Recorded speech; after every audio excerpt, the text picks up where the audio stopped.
কেমন বাজে দেখি।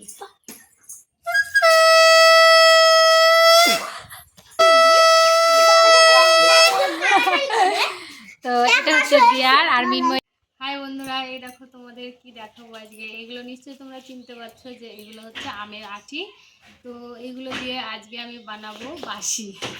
তো এগুলো দিয়ে আমরা ছোটোবেলায় বানাতাম। এখনকার বাচ্চারা মানে আমাদের ছেলেমেয়েরা এগুলো জানে না ওরা। তো ওদের বললাম যে আমের আটি দিয়ে তোদের বাসি বানিয়ে দেবো। ওরা বললো যে আমের আটি দিয়ে আবার বাসি বানানো যায়। সেই জন্য আজকে আমি এটা বানিয়ে দেখাবো ওদেরকে। তো সেটা তোমাদের সঙ্গেও শেয়ার করছি। এই আমের এইটা আমি তুলে ফেলবো, উপরের এটা তুলে তারপরে শুধু ভিতরের এইটা দিয়ে বানাবো। তো আগে আমরা অনেক কিছুই জানতাম মানে খেলাধুলার ব্যাপারে, কিন্তু এখন আমাদের ছেলেমেয়েরা সেটা জানে না। আর আমরা যদি ওদেরকে একটু একটু করে না জানাই তাহলে ওরা কি করে জানবে? এগুলো সব বন্ধ হয়ে যাবে। সেই জন্য আমি ওদের সঙ্গে এইটা বানিয়ে দেখাচ্ছি। তো আমি উপরের এই খোলাটা এটা আমার লাগবে না। তো গ্রাম এলাকায় যারা আছো তারা তোমরাও মানে চেষ্টা করবে যেটা তোমরা ছোটবেলায় জানতে সেটা তোমাদের ছেলে মেয়েকে অল্প কিছু জানাতে। না হলে সব মানে আগেকার কিছুই এখন নেই, আরও থাকবেও না। তো দেখো এগুলো দিয়ে আমি এখন বাসি বানাবো। একটা ঘষবো, প্রথমে ঘষে নেব। ওদিক যা ঘষাটা দেখাও।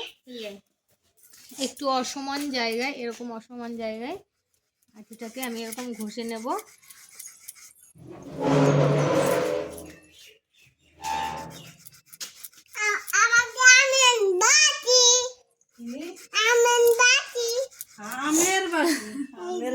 তো একটা আমার ঘষা হয়ে গেছে, এরপর আর একটা পর আমি ঘষে নেব সব কটা। 4টে আছে আমার কাছে, আরও ছিল সেগুলো নষ্ট হয়ে গেছে, মানে নষ্ট করে ফেলেছে ওরা ভেঙে।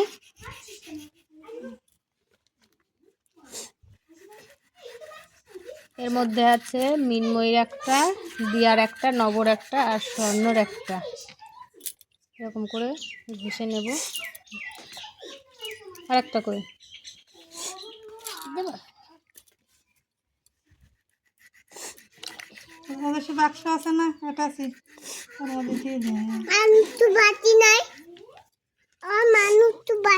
এবার দেখি কোনটা কোনটা বাজে আর কোনটা কোনটা বাজবে না।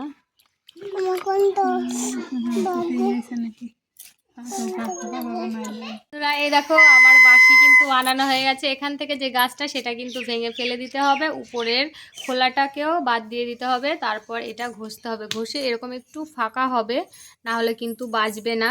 এই দেখো এরকম একটু ফাঁকা না হলে বাজবে না। দেখো মিনময়ী বাজাচ্ছে।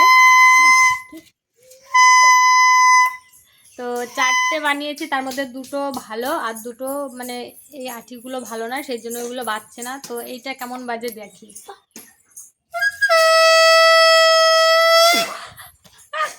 তো বন্ধুরা তোমরাও কিন্তু এরকম করে বাঁশি বানানোর মানে চেষ্টা করতে পারো, আর খুব সহজেই কিন্তু হয়ে যায়। আর বাচ্চাদেরকেও শেখাও, না হলে এগুলো আস্তে আস্তে উঠেই যাবে আর কেউ জানবে না। তো আমি জানি যেটুকু সেটুকু আমার বাচ্চাদেরকেও মানে জানানোর চেষ্টা করছি। এই সব মানে আগেকার যে সব আমরা খেলাধুলো করতাম সেগুলো ওদের সঙ্গে আমি একটু একটু শেয়ার করি। তো এই দেখো বাঁশিটা কিন্তু খুব ভালো বাজছে।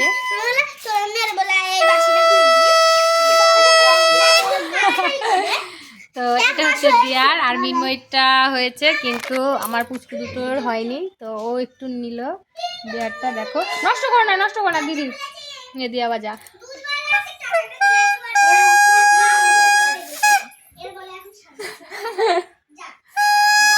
মজা পাচ্ছিস? হ্যাঁ আমের আঠি দিয়ে বাঁশি বানানো জানতিস কোনোদিনও? জানতিস এর আগে? তো জানতো না ও বলে না, এখন কোনো বাচ্চারাই জানে না। তো সেটা আমি ওদের জানিয়ে দিলাম। এরপর থেকে ওরাও মানে অন্য অন্য বাচ্চাদেরও বলবে যে জানিস বানানো যায় আমের আঠি দিয়ে বাঁশি। ওরা বানাতে পারবে, আস্তে আস্তে জানবে সব।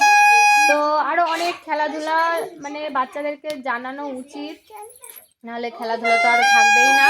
তো আমি কিছু কিছু কিন্তু শেয়ার করি আমার ছেলে মেয়েদের সঙ্গে, যে আগে আমরা এরকম করতাম ওরকম করতাম, এটা খেলতাম ওটা খেলতাম। তো আমার খুব ভালো লাগে যে সেই সমস্তগুলো এখন এরাও একটু করুক, সব পুরোটা না হোক কিছুটা তো হোক। তো সেই জন্যেই আমি ওদেরকে একটু করে সব কিছু শেয়ার করি ওদের সঙ্গে। তো এটাও আজকে শিখিয়ে দিলাম। তো চলো ঠিক আছে।